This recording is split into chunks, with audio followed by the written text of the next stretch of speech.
આપ જોઈ રહ્યા છો સ્પાર્કલ ન્યૂઝ। સુરત સહિત દક્ષિણ ગુજરાતમાં સર્જાયેલી માનવસર્જિત પૂરની પરિસ્થિતિને ધ્યાનમાં રાખી આજે આવેદનપત્ર આપવામાં આવ્યું છે। સંગઠન કમિટી, વડોદરા જિલ્લા સંગઠન કમિટી અને એસયુસીઆઈ દ્વારા સુરત સહિત દક્ષિણ ગુજરાતમાં સર્જાયેલી માનવસર્જિત પૂરની પરિસ્થિતિ સંદર્ભે socialist unity centre of India પક્ષ દ્વારા વડોદરા જિલ્લા કલેક્ટરના માધ્યમથી રાજ્યના મુખ્યમંત્રીશ્રીને આવેદનપત્ર પાઠવી અને રજૂઆત કરવામાં આવી છે કે આ પૂરની પરિસ્થિતિ દિવસે ને દિવસે વધતી જાય છે।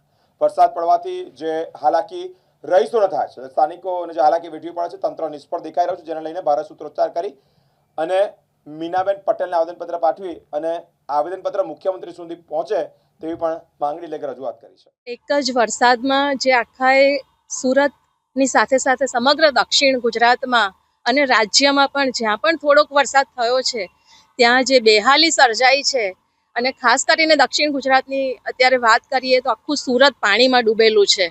એટલે અમે એક ચિંતા સાથે મુખ્યમંત્રીને ખુલ્લો પત્ર વડોદરા જિલ્લા કલેક્ટરના માધ્યમથી મોકલવા માંગીએ છીએ, આજે મોકલી રહ્યા છીએ અને ખાસ માંગણી કરી રહ્યા છીએ કે જે રીતે આ વિકાસને નામે જે ચાલી રહ્યું છે, લોકો હેરાન પરેશાન છે અને તાત્કાલિક યુદ્ધના ધોરણે કામગીરી થવી જોઈએ। ગઈકાલ બપોરથી લાઇટ નહોતી, કેટલાય વિસ્તારોમાં આજે લોકો પીવાના પાણી માટે વલખા મારી રહ્યા છે।